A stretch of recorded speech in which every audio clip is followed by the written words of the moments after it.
I-upload ko na nga rin itong recipe ng ating donut. 2 weeks ago ko pa nga yata ginawa ito pero ngayon ko lang na-edit. O diba ang sipag-sipag ko. As usual, request na naman ni Kuya to. Gagamit tayo dito ng 4 cups of all-purpose flour. Pwede kayong gumamit dito ng bread flour. 6 tablespoon of white sugar. Kung walang white sugar, brown pwede naman. 1 teaspoon of salt at gagamit tayo dito ng nutmeg. Naglagay ako dyan half teaspoon lang pero mas maganda siguro kung dadagdagan pa ng konti. Sa wet ingredients naman tayo, bali gagamit ako dito ng 1 cup of milk. Maglalagay din ako ng 2 eggs at 40 to 50 grams ng melted butter. And halu-haluin lang natin. Then ilagay na natin yung 1 tablespoon of yeast. Then halu-halo lang ulit hanggang mag-dissolve na yung yeast natin. Ang next na gagawin naman natin ay pag-mix na natin yung dry ingredients sa wet ingredients natin. Ang paghahalo nito ay pakonti-konti lang. Hindi na kinaya ng wire wrist ko kaya ayan, kamay na lang yung gagamitin natin para mas madali syempre.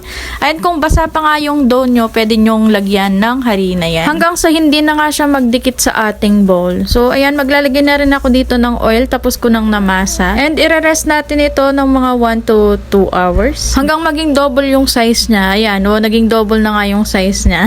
Yung bilis. Disclaimer lang, hindi ako ganun masyadong kagaling mag-bake or magmasa. Kaya, pagtsagaan nyo na lang yan. Basta sundan nyo lang yung recipe ko at di naman kayo mawawala dyan, B. Pagtanggal ko nga sa bowl, hindi ko na minasa yan ulit. Bali, pinlat ko na siya and maghuhulma na tayo. Gusto nga ng anak ko star and syempre yung shape ng donut. Ayan, takip pa nga ng suka yung ginamit ko dyan, pambutas. Kasi wala akong pambutas. Di ko alam anong gagamitin ko. After ko nga yung binutasan, isi-set aside lang natin yan. Mga 30 minutes to 1 hour pa para mapaalsa natin. So, ayan na nga yung tsura niya after 1 hour. Then, pwede na natin silang iprito sa mahihinang apoy lang. Para makasigurado tayo na luto talaga yung sa loob. So, ayan, wag nyo na lang sunugin. And, ayan nga yung tsura nila. Yung chocolate toppings nga na nilagay ko dyan, nilalagay ko na lang din sa comment section yung recipe. Bali, yun lang yung ginawa ko din dun sa churros dip. Madami-dami din nga pala yung nagawa ko dyan. Gumawa rin ako na may sugar at cinnamon lang. Ayan, at gawan nyo na lang din ng baon yung mga junakis nyo, babu.